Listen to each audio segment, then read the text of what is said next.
আমি শুভ্রা। আজকে প্রত্যেক দিনের মতো আজকেরও এসে গেছি আমি আমার রান্নাঘরে। আজকের জামের শরবত করেছি, সেটা আপনারা খেয়ে দেখবেন কেমন হয়েছে। ওই কিছু জাম এনেছি, আমাদের গাছে জাম হয়েছে, তাই সেই জামগুলো দিয়ে একটু শরবত করব। এই অল্প কটা জাম নিয়েছি, একটু সইন্দব লবণ নিয়ে এসেছি, একটু করে পুদিনা পাতা আর একটা লেবু। এখন রস করব, করে একটু চিনি দিয়ে ফাটাবো, দিয়ে তারপরে হাতেও রস করা যায় আর এটা মিক্সিতেও করা যাবে। এরকম করে ছালটা ছাড়িয়ে নিয়ে দানাগুলো ফেলে দিতে হবে।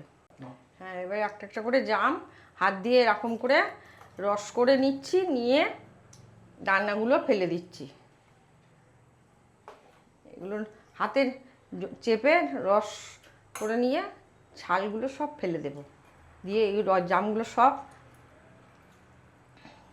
নিংড়ে নেব।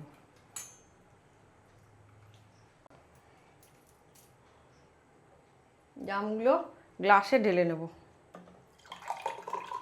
আমি কিন্তু ছালগুলো খুব একটা ফেলিনি। একটু সইন্দব লবণ দেবো,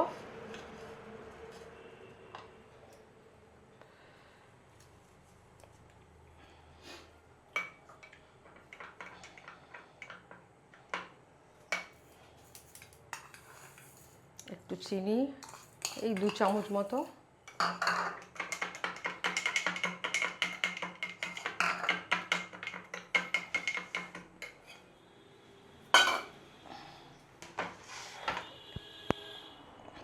এবার লেবুটা কেটে নিই।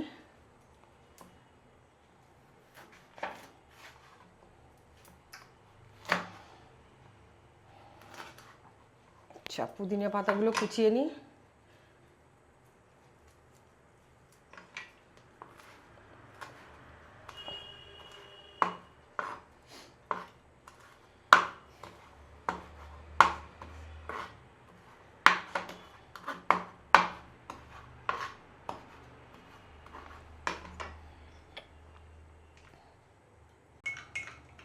এবারে লেবুর রস খানিকটা দেব।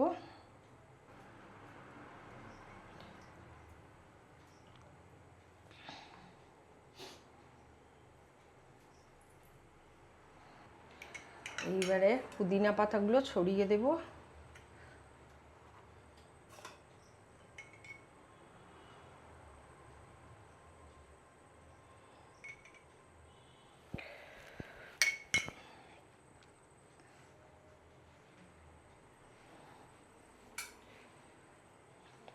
তারপরে একটু চাট মশলা দেব, দিলেই জামের শরবত রেডি। এবার একটু চাট মশলা দেব, ব্যাস। এবারে জামের শরবত রেডি।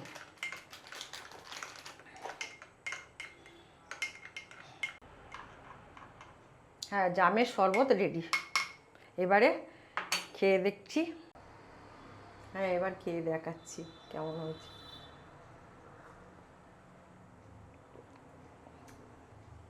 আমার তো খুবই ভালো লাগছে। এবারে বন্ধুরা, আপনারা সবাই খেয়ে দেখবেন এইভাবে জামের শরবতটা কেমন হয়েছে।